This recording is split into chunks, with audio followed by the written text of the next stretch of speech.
Bienvenue Marélie. Bienvenue Marélie. Et puis aujourd'hui, on va parler de focus, on va parler d'efficience, on va parler de comment atteindre ses objectifs, comment fixer des objectifs. Est-ce que tu veux te présenter déjà ce que tu fais d'une manière générale avec tes clients et pourquoi tu fais ça? Pourquoi tu es si passionné par aider tes clients à développer des projets et atteindre des objectifs? Oui, donc moi c'est Marélie, je travaille pour différents clients et je les aide, je fais de la gestion de projet, donc je les aide à mener à bien leur projet. Et ce qui est passionnant, c'est de voir comment on part d'une idée à la concrétisation dans le concret. Donc c'est ça que je trouve passionnant, c'est comment on passe du rêve à la réalité et le processus pour faire ça. Je trouve ça trop cool. Ok, cool. Donc on va échanger pendant un moment et après vous aurez le plaisir de poser toutes vos questions aussi à Marélie, si vous le souhaitez après. Comment tu vois toi la différence entre efficience et productivité? Donc productivité, c'est quoi pour toi la productivité et c'est quoi pour toi l'efficience et qu'est-ce qui est plus important que l'autre? Pour moi, la productivité, j'ai un peu l'image du hamster qui tourne dans sa roue et que c'est un peu une course effrénée et qu'on tourne en rond s'il n'y a pas d'objectif, alors que l'efficience, c'est plus, on va être productif pour mener à bien un projet et un objectif précis. Et moi, c'est un peu comme ça que je le différencie. La productivité, c'est plus aussi un outil et un moyen qu'une fin, alors que l'efficience, c'est plus une fin parce que tu es efficient pour réaliser quelque chose. Du coup, justement, c'est quoi pour toi l'efficience plus concrètement? Pour toi, c'est quoi un projet qui réussit, par exemple? Un projet qui a atteint ses objectifs, ça veut dire quoi plus précisément? Déjà aussi pour la nuance, moi je fais la différence entre efficience et efficacité. Et moi je suis pas forcément quelqu'un d'efficient parce que quelqu'un d'efficient, c'est par exemple les ingénieurs, c'est la manière la plus rapide de mener à bien un objectif. Et moi parfois, franchement, j'utilise des détours, donc moi je prends pas toujours un raccourci. Par contre, tu arrives au résultat. Et l'efficacité, c'est est-ce que tu arrives au résultat, peu importe le chemin que tu empruntes. Alors que l'efficacité, c'est tu arrives au résultat et en plus, tu prends la route la plus rapide. Et moi, honnêtement, je suis pas efficiente dans le sens que des fois, je fais beaucoup de détours, mais j'arrive quand même à la destination. Par contre, quand tu es efficace, peu importe la route que tu empruntes, tu arrives quand même. Donc, mener à bien un projet, c'est un peu généré comme question, mais c'est. Déjà, comment, par exemple, définir l'objectif? Parce que on a tous plein d'idées, plein de projets. Comment on choisit sur quoi on met le focus, tu vois? Déjà, c'est choisir. Qu'est-ce que tu veux accomplir? Choisir déjà et que ce soit clair et que tu aies d'avoir quelque chose de concret. Comment on choisit si j'ai, par exemple, trois idées, je veux faire et un challenge et un sommet et publier un livre. Comment je choisis parmi ces trois objectifs? C'est rattacher le projet à un autre objectif plus grand. Et par exemple, pour les chefs d'entreprise, c'est quoi tes objectifs de l'année? C'est quoi que tu veux faire cette année? Et est-ce que ce projet te fait avancer dans cette direction ou pas? Et en fonction, ça peut t'aider. Et si les trois t'amènent dans cette direction, après, il va avoir en ligne de compte les préférences personnelles aussi. Est-ce que j'ai envie de faire des interviews? Du coup, un sommet, ça peut être cool. Est-ce que j'ai envie de challenger les gens dans l'individuel? Donc là, un challenge, ça peut être cool. Est-ce que tu estimes que parfois il y a des bonnes ou des mauvaises raisons de prendre une décision? Par exemple, on pourrait tous choisir un sommet, mais parfois c'est des mauvaises raisons, parfois c'est des bonnes raisons. Comment on fait la distinction? Tu vois, par exemple, je pourrais dire, vas-y, cette année, je veux plus faire de sommet. Mais ça se peut, c'est parce que j'ai peur de quelque chose. Bref, comment tu distingues ça? Ou comment tu aides aussi tes clients à distinguer ça? Il y a deux réponses. La première, c'est faire des erreurs, ça fait partie du chemin de l'entrepreneuriat. Donc des fois, on va pas le savoir avant d'avoir pris la décision et de se rendre compte des mois plus tard, bon, en fait, c'était pas la bonne, mais on l'aurait peut-être pas su si on n'avait pas pris cette mauvaise décision. Parce que parfois aussi, les réussites, c'est l'enchaînement de mauvaises décisions, d'erreurs, et ça, c'est un mythe de dire qu'on peut prendre que des bonnes décisions parce que ça n'existe pas. Après, il y a quand même des indicateurs qui peuvent aider en fonction du projet. C'est anticiper la prise de risque. Sans exemple concret, je sais pas trop. Mais... Alors, moi, du coup, j'aimerais bien rester sur ce que tu as partagé là. Le truc, c'est que chacun d'entre nous, on sait que les autres, tout le monde fait des erreurs, on a besoin de faire des erreurs pour avancer.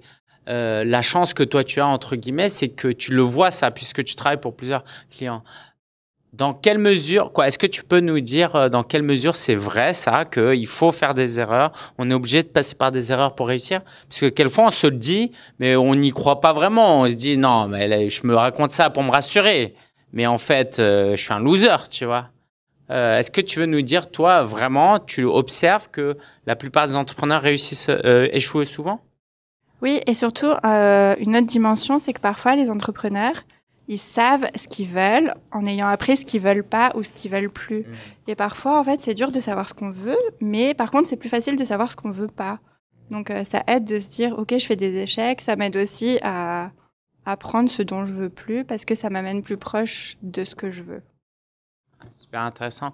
Est-ce que tu as quelques exemples sans forcément citer des gens ou est-ce que tu pourrais nous donner quelques exemples pour qu'on puisse se dire, ah ouais, ça, je vois de quoi tu parles. Tu vois, cette idée de j'ai besoin d'échouer sur plusieurs trucs pour dire en fait, je veux pas ça, je veux pas ça. Un exemple, par exemple, pour savoir quel canal de communication on aime bien. Est-ce que je veux faire des interviews? Est-ce que je veux faire un podcast? Est-ce que je veux faire des vidéos? On peut se poser la question pendant super longtemps, mais parfois, le seul moyen de savoir, c'est de faire une vidéo, un podcast et de voir comment ça se passe. Et là, on aura peut-être la réponse plus vite en ayant fait un test qu'en s'étant posé la question pendant longtemps. Ok, c'est concret, top. Autre chose que je voulais te demander, c'était souvent, récemment, tu dis qu'il n'y a pas de problème d'organisation. Alors tu dis avec tes mots, donc je te laisse le dire. C'est pas un problème d'organisation, c'est plus un problème de mindset et de focus. Qu'est-ce que tu veux dire par là à tous ceux qui disent non, je suis mal organisé, je suis pas discipliné, j'ai du mal.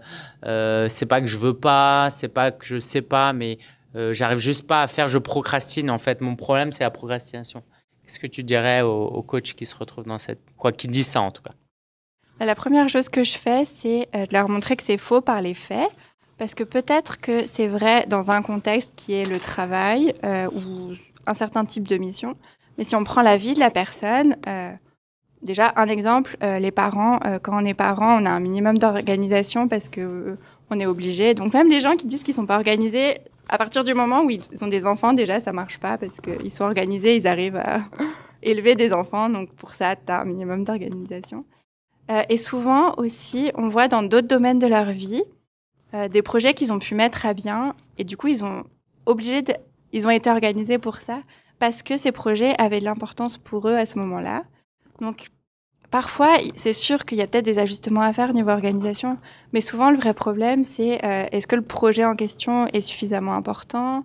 C'est plus une question de priorité que d'organisation, je dirais.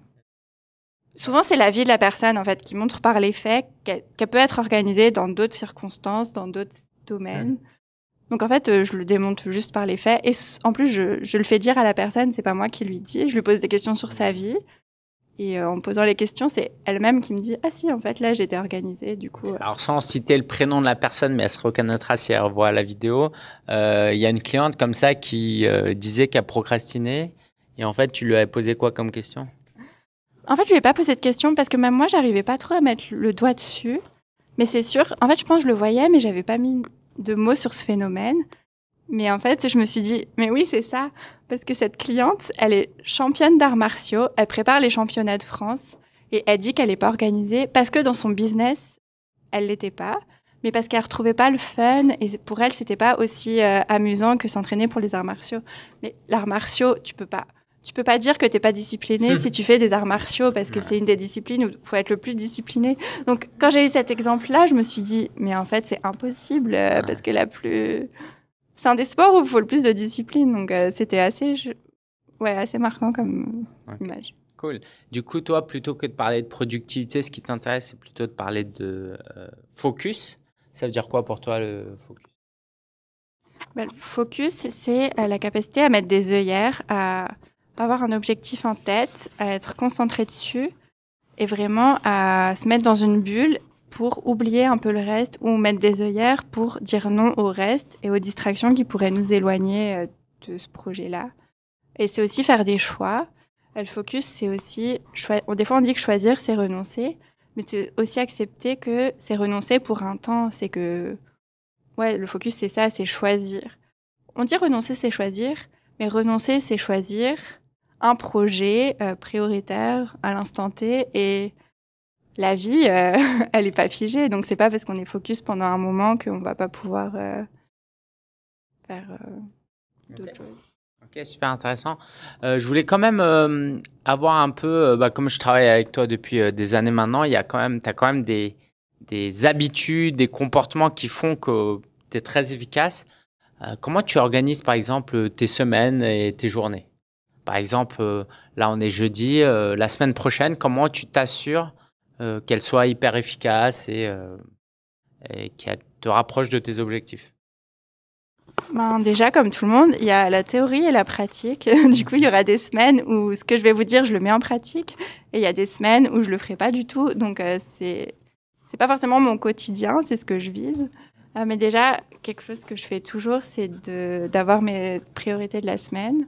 Alors souvent, je découpe quand je travaille pour à titre perso. À titre perso ou... à titre perso, honnêtement, j'ai des objectifs à l'année. En général, j'ai entre 3 et 5 objectifs que je veux réaliser dans l'année. Et du coup, souvent, je les découpe en trimestres et je me concentre sur une priorité par trimestre.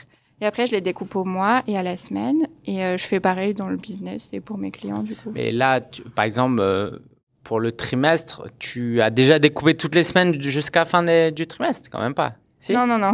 Ok. En fait, j'avance au fur et à mesure. Après, ça dépend les types de projets. Il y a des projets surtout dans le travail, que j'ai déjà réalisés.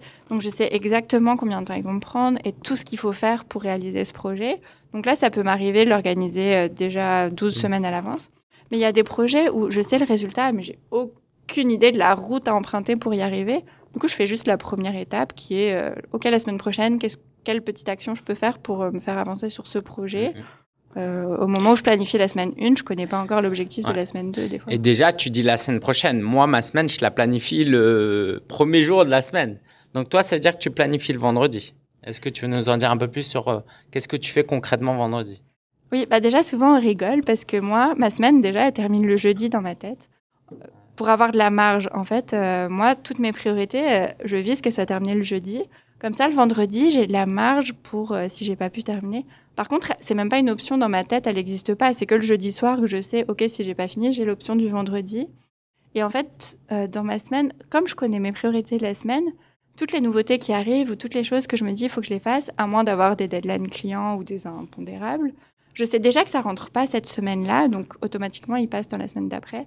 Et j'ai un fichier où je note au fur et à mesure mes priorités. Donc le vendredi, je planifie, mais en fait, j'ai déjà la matière parce qu'en fait, je planifie toute la semaine, déjà la semaine suivante. Ok. Est-ce que tu as des outils, des livres, des ressources à nous partager qui t'ont aidé, toi, ces dernières années à être plus efficace? Moi, c'est très pratico-pratique. J'ai testé beaucoup de choses. Ce qui a beaucoup marché pour moi, c'était le journal papier, d'écrire sur mon planeur mes objectifs. Là, j'utilise les notes de mon téléphone. Comme ça, à chaque fois que je pense à quelque chose, je le mets dans mes notes. Et en fait, c'est un fichier que je mets à jour toutes les semaines. Donc ça, c'est important aussi, c'est d'avoir quelque chose qui est vivant et qui n'est pas figé. Parce que parfois, dans l'organisation, on peut partir sur des trucs hyper sophistiqués, mais qu'on abandonne et qui sont pas vivants. Donc, c'est important d'avoir un système. Et aussi, je trouve, d'accepter, et ça, c'était super dur pour moi, mais d'accepter qu'un système qui a marché à un moment donné dans sa vie marche plus forcément aujourd'hui. Et en fait, c'est ça. En fait, un système, c'est censé être vivant. Un truc d'organisation, c'est pas figé, sinon on le tient pas. Et ça, c'était dur à accepter, à comprendre pour moi. J'avais un peu cet idéal. Oh, dans le passé, ça marchait trop bien. Je tenais trop bien mon planeur.